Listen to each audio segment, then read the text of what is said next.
Guys, panoorin niyo tong batang to. Habang umiiyak yung mama ni Rene, tapos siya nanunood, parang naiintindihan niya yung nangyayari. Panoorin niyo ha, pati siya umiyak.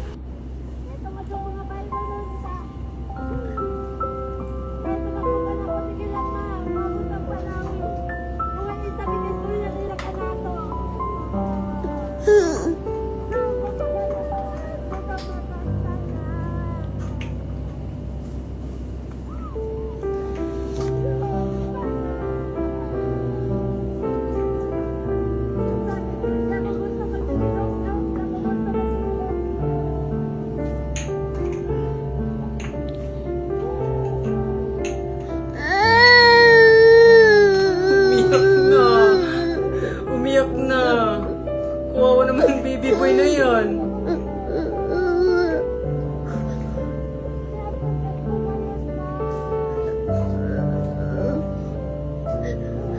Parang naiintindihan niya yung nangyayari, no? Bata pa siya pero tignan nyo naman yung